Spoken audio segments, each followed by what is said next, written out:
beat the team and steal their best player. Essentially, we are going to go ahead and simulate one season of NHL 25 with the current teams in the National Hockey League, and if you win a playoff series against another opponent, then you are able to go ahead, steal their best player, and add it to your postseason run for as long as you last, and rinse and repeat pretty much every single round of the postseason, eventually until we crown a Stanley Cup champion at the end of the season. The rosters are up to date, and we are going to go ahead and sim to the end of the season, see which teams make the playoffs, see which teams don't, and of course, come postseason time, it's going to get very exciting, as we are going to have some new faces in new places and hopping ship, basically. Before we go ahead with the simulation, if you guys do enjoy NHL content just like this, make sure you leave a like on the video and subscribe to the channel for more, and let me know in the comments below, who do you think is going to win the Four Nations tournament? By the time this video is uploaded, it's already been started. I'm recording this on Wednesday, so we have Sweden and Canada tonight. Should be a very fun game. Now, at the end of the season, the Winnipeg Jets will finish as the best team, winning the President's Trophy 58-17-7, followed by Toronto. Edmonton was up there as well. New Jersey, which I actually had a dream last night that the New Jersey Devils won the Stanley Cup, and I fell asleep. I didn't even watch the rest of the game and woke up the next morning and was just completely and utterly shocked. Anyways, Carolina was in the top 5. We got Minnesota, Colorado. St. Louis actually made the postseason, which is surprising. And at the bottom, the newest team in the NHL, you got to earn your stripes. 32 wins, dead last in the league. Ottawa, they obviously didn't make the playoffs. San Jose was bad. Anaheim, Columbus, the Predators, even after all the acquisitions in the offseason, they weren't very good. And the Boston Bruins, the end of not a dynasty, but just a consistent level of winning for the past decade, is pretty much over now. Kirill Kaprizov is going to lead the NHL in scoring with 109 points. We only 3 100-point scorers. Pasternak and McDavid followed. Then Mikko Rantanen had 99, Aho with 97, even though they're not even line mates, considering he's still on Colorado. EA, we need a roster update. There's been a boatload of trades in the NHL and still no roster update. Nikolai Ehlers had 95, Zuccarello 94, Kyle Connor. So the scoring was a bit low, but I mean, Kirill Kaprizov did have 60 goals on the season, so leading in both categories, he had a hell of a year. Matthews was up there with 55. We got Kyle Connor 49, Pasta 47, Kucherov with 45, Ehlers as well. So Winnipeg had a lot of offense. And of course, they were backstopped by Connor Hellebuck. 49 wins, the most out of any goalie. Also the most shutouts at 8. 926 save percentage. He's probably going to win the Vezina. Don't really see anybody else taking it, including real life. So now we get to the good part. We have 16 playoff teams, 8 matchups per conference, and whoever wins is going to steal the best player of the team they literally just beat, and we're going to rinse and repeat that basically for 4 different rounds. Now, for example here, St. Louis is down 0-3 to my Edmonton Oilers right now, a potential sweep incoming, and I believe their best player on St. Louis might be Robert Thomas, or honestly, I don't even know. Could be Pavel Buchnevich. We'll have to see who the highest overall player is on their roster. If they do, go ahead and get swept, and we will replace him, put him on Edmonton, and they're going to add that to their squad for the rest of the playoff run. Hold up a minute. It's a 3-2 hockey game. 4 minutes to go in the third. The Oilers trying to hold on to a 3-2 lead. And there it is. McDavid will finish the series off. And the Oilers, they have swept the St. Louis Blues. Toronto trying to do something they only did once in the last 2 decades, and that's win a playoff series. They get a 3-2 series lead over the Islanders, but right now they're down 2-1 and severely getting outshot. 28-16, low-key getting dominated. We don't want to go back to Toronto for a Game 7, obviously, because they're probably going to end up choking that. They're on the power play. Can they get one? No PP marker. Are they really going to only get 1 goal on Ilya Sorokin in 2025? All right, we'll have a Game 7. It is what it is. This is one of 2 Game 7s we will have here in the first round, and Toronto, surprisingly, a 4-2 lead entering the third. They're shooting 32-17, so I guess Craig Berube woke their ass up after that Game 6 performance. That honestly was kind of a joke, if we're being honest. Halfway through the third period, no score yet in the third. It is still a 4-2 game, and it looks like Toronto is going to hold on, and they're going to be able to steal the best, highest-rated player from the New York Islanders. Minnesota and Colorado going life and death against each other, and there's a 2-2 tie entering the third period. It pretty much is anybody's game at this point. I mean, Game 7, pretty much anything can happen. Shots are pretty even. Game is even. Minnesota's getting all the power plays right now as they are in Minnesota. So the Zebras are on their side. 5 minutes to go. No score yet in the third period. We might indeed have some overtime on our hands. Here we go in overtime, winner take all. I believe Colorado, Minnesota in the 2010s. I don't know if it was a game. Actually, I think it was a Game 7 overtime, and Colorado ended up losing. I think it was a Nathan MacKinnon's rookie season. I just remember that goal against Minnesota in the postseason, or McKinnon just dangled and broke somebody's ankles. Correct me if I'm wrong, but I'm pretty sure this happened. We got an offensive zone draw. I'm going to up the strategy for Minnesota. Let's get an aggressive hockey game going. Natchez shooting. So, whoa. Marty Natchez? Wait a minute. So maybe Mikko was on Colorado. Am I wrong? Oh my God. I guess I was wrong. I guess he was not on the Colorado Avalanche, and I look like an absolute idiot. Holy hell. All right. How did I not notice that looking at Mikko Rantanen's player card? I really do not know. Taves, over to Makar. Come on, boys. We got to get some offense here. GM or league commissioner passed. I can't watch this game forever. Natchez coming in, just loses the puck. All right. Not helping out Colorado in the slight bit. So the shots are 37-29 for Minnesota, which is a little bit surprising considering the offense firepower of Colorado's pretty high. Makar coming in, Kale getting bodied to Drouin. Jonathan Drouin, backhander. What a save by Gustafsson, who I believe just got named starter for the first game of Four Nations against Team Canada. No Linus Ullmark. I'm honestly kind of surprised by that. I thought Ullmark was going to be the starter, but Gustafsson is having a great year. Boldy trying to spinning and shoot. Doesn't get it to go. Just a cluster in the own zone of Colorado. Drouin coming down halfway through the overtime frame. Middlestat shooting, and Gustafsson will make the save. 10:38 left to go in OT. Halfway through it, Middlestat loses that draw to Joel Eriksson. Middleton. He's going to move it up to Eriksson. Come on, Minnesota. Cook me up a good meal here. Boldy. What on earth was that, bro? Come on, EA. You're not serious with this computer AI. They don't know what to do. They quite literally do not know what to do in the offensive zone. Over Hartman just rips one, and Blackwood is forced to cover that up. Nothing is supposed to be more exciting than Game 7 overtime, yet here we are in a back-and-forth affair where both teams struggling to create and generate any offense for their team. Middlestat over, just literally gave it away. Like, nobody's even close to the pass he made there. I don't understand it. Foligno over. Oh my God, who had the poke check there? Was it Blackwood? Gerard, you got no energy, bud. Full pressure. Malinsky moves up to O'Connor. Just a floaty little backhand on net. Turnover, the Ross Colton trying to finish the series. Couldn't do it. Gaudreau, Freddie Gaudreau. Oh my God, Freddie. Where are you going, buddy? Shillington moves up to O'Connor. O'Connor just loses it himself. What is going on? This 4 minutes can't come fast enough, man. Get me the hell out of here. Gaudreau, come on, get a break. Freddie Gaudreau coming in. He's waiting. Okay, he's going to sauce it behind the net to absolutely nobody. Ross Colton. You got a little bit of time, buddy. 250 over. I'm surprised that was not offside. Landy? Okay, Captain Landy back in action for Colorado. I don't even know if he's going to play this season in real life, but whatever. Colorado struggling to do anything, as well as Minnesota. Oh, go! You're gone! You're gone, kid! Malinsky over Natchez, and there it is! Marty Natchez, series winner, and the Colorado Avalanche will move on to round number 2.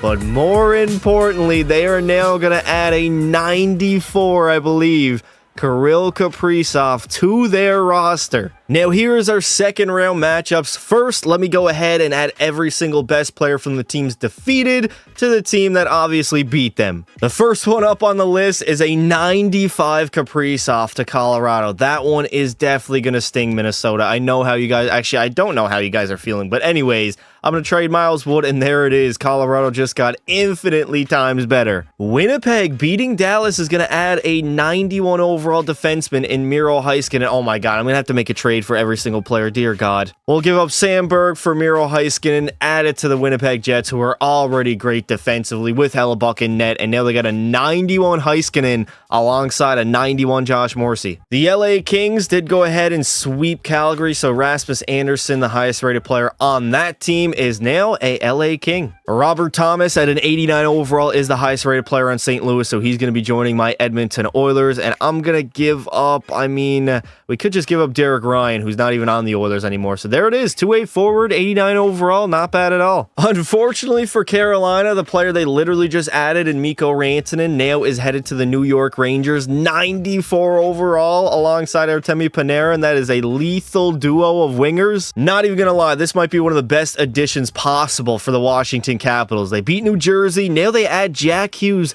down the middle with Alexander Ovechkin, and I don't even know who the other winger would be. Maybe Protras? Tom Wilson potentially, but they got a number one center. They got that playmaker that they're missing now that Nicholas Backstrom is retired. The Tampa Bay Lightning are going to add an 89 overall Cole Caulfield, who is a sniper, so that's another goal scorer alongside Jake Gensel potentially on that first line, or you could split them up. Well, Toronto, you guys lucked out. Ilya Sorokin's a 90 overall. I will trade Joseph Wall, who is the backup for him, 1-for-1, and then the Leafs having a legit elite level goaltender at a 90 overall. And now we can finally commence on the second round of the playoffs. Hopefully all these new players are actually playing. I don't have to go through and do like head coach best lines for every team. Nonetheless, the Oilers, they swept the Kings, not even competitive whatsoever. The Washington Capitals on the verge of eliminating the New York Rangers in 6 games, but they are down 2-1 thanks to Alex Lafreniere finally showing up, not becoming a bust, which he kind of low-key is in real life. I'm not even going to lie.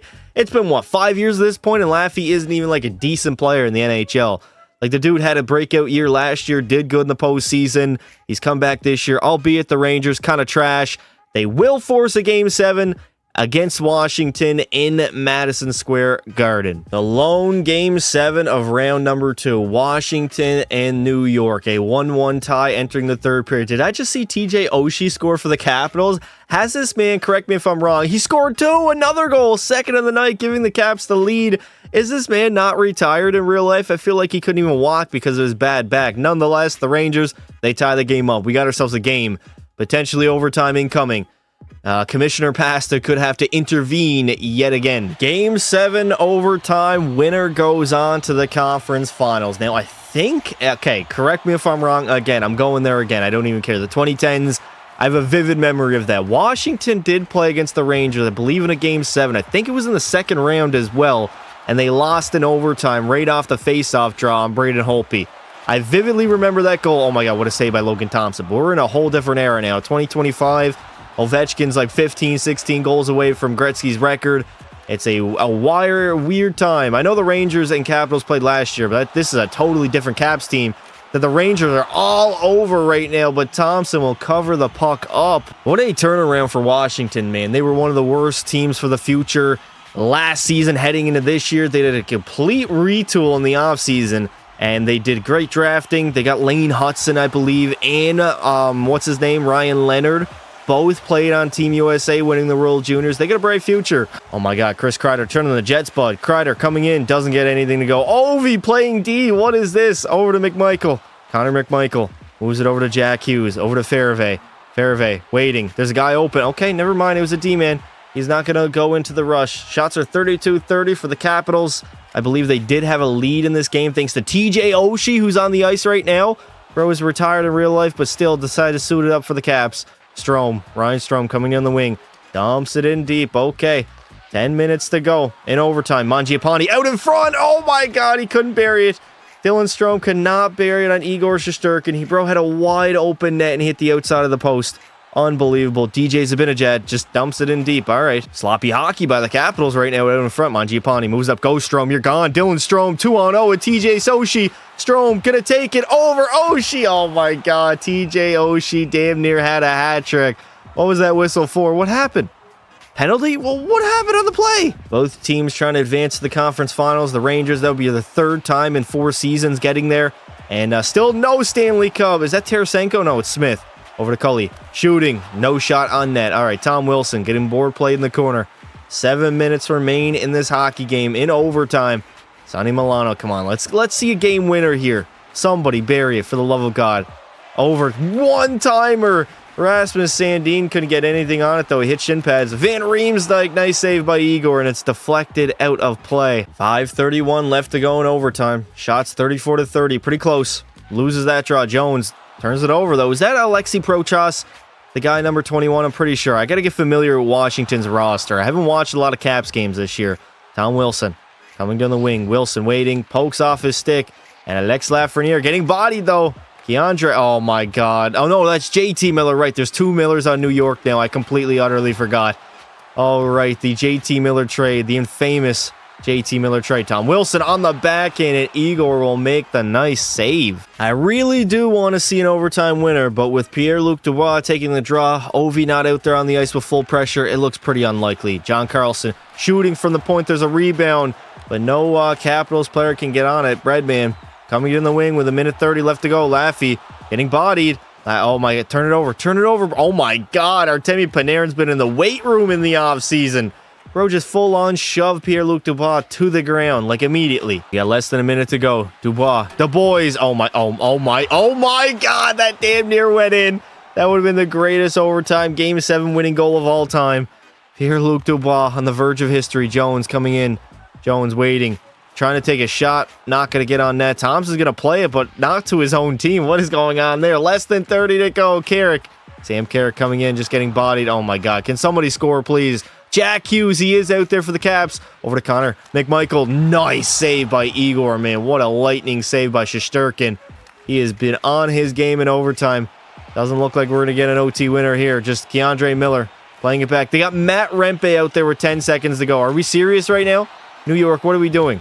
What is, like, seriously, what on earth are we doing? You see, that is where I draw the line, and it looks like the Rangers, they ended up losing thanks to having Matt Rempe out there for double overtime to the Capitals. The Final Four, we get a rematch of 2022 between Colorado and Edmonton, and then the Capitals versus the Lightning. Oh, as much as I hate doing this, Colorado is going to be unstoppable. A 94 overall Connor Hellebuck for Mackenzie Blackwood, 1-for-1. Oh, dear God, they are absolutely loaded.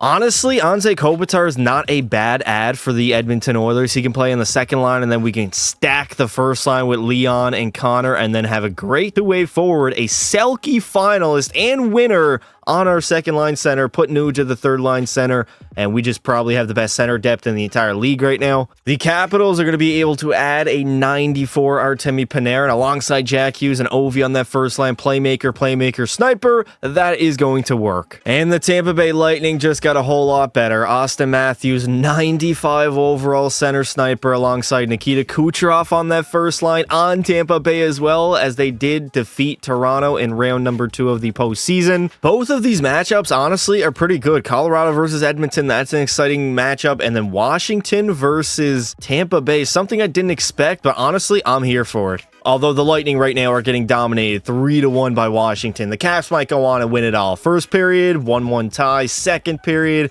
and the Capitals holding on to a 3-2 lead right now. Shots are 31-22 for Tampa Bay. They're pushing. They're trying to force a Game 7. Matthews obviously is not going to show up at the big moment, but Nick Paul will on the power play on Logan Thompson. And then Nikita Kucherov wakes up, gives the Lightning the lead. They got 42 shots on net. They're looking to hold on to force a Game 7, and that is exactly what they will do. My Oilers trying to do the same thing against the Colorado Avalanche. Unfortunately, they just have, like, literally the perfect team. Adding in Connor Hellebuck as their goalie, as well as what they added in the first round, which at this point, I don't even remember, but I know they're lethal. Never mind. Anze Kopitar on the power play will tie things up. And my Oilers, with 5 minutes to go, they have an opportunity to force a Game 5. Come on, please, Edmonton. Please force a Game 5. No, okay, we're going overtime. Overtime it is. Power play for Colorado, please. No. No, Colorado. Gabriel Landeskog will score on Stuart Skinner, and they're headed to the Stanley Cup Finals. I think I'm all out of sorts here. Washington only forced, or Tampa Bay, pardon me. The Lightning only ended up forcing a Game 6. I was totally out of sorts. They are down 3-2 entering the third period. Does Ovi have any goals in this game? He does have one, as well as Mangiapane, Tom Wilson, and then TJ Oshie, man. When the brights are the lightest, this man shows up. 4-2 lead for the Caps entering the third period, trying to go on to meet Colorado in the finals. Can they hold on with Logan Thompson between the pipes? Tampa trying to push, but that will do it. The Capitals will beat Tampa Bay 4-2 in the conference finals. The Capitals are now lucky to add a 95 overall Nikita Kucherov alongside Jack Hughes and Artemi Panarin. Meanwhile, Colorado just got the best ad of the entire video. Connor McDavid, 97 overall, even better than Nathan MacKinnon. And now this team, I don't know how they're going to lose. I truly do not know how they're going to lose with McDavid, McKinnon, Makar, Kaprizov, Hellebuck, Natchez. I mean, is anybody surprised at the fact that the Avs are up 3-0 over the Capitals right now? I as sure as shit am not. Entering the third period, Kaprizov has a pair in this game, trying to sweep Washington and win the Stanley Cup. A 2-0 lead entering the third. Shots are 31-23. Washington's really going to have to generate some offense here, especially if they want to win this game and force a Game 5. 7 minutes to go in the third period. It's looking very unlikely at an attempt at a comeback. And the Colorado Avalanche will get it done after all the additions they added, the biggest being Connor McDavid to their team. Who was going to stop them? I think if they played the all-time legends in the Stanley Cup Finals, they still probably would have ended up beating them, considering Hellebuck between the pipes, McDavid and McKinnon down the middle. I don't even remember who else they had. Marty Necas, of course, from the trade. Kirill Kaprizov from round number 1. They were just too loaded not to win the Stanley Cup in this simulation. And that is pretty much it. McDavid, Conn Smythe winner, wearing the number 95. 11 goals, 24 points. A lot of those points obviously being with the Edmonton Oilers, which I don't understand how it works, but nonetheless, he hops over to Colorado and already only plays 1 series with them and wins the Conn Smythe. That is how good McDavid truly is. As there is the Stanley Cup being presented. Captain Landeskog coming back from injury and immediately winning another Stanley Cup is just something special here in Washington, the nation's capital. Your Avalanche are your Stanley Cup winners from beat the team and steal their best player.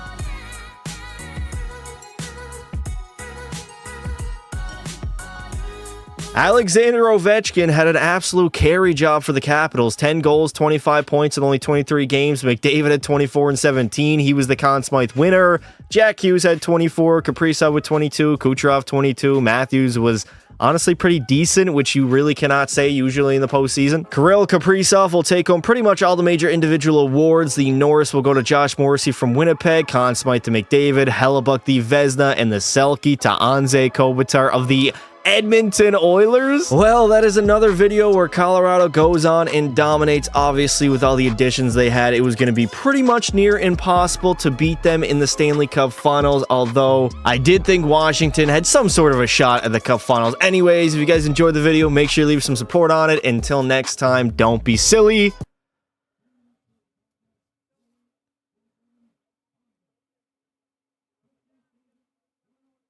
Or wrap your willy.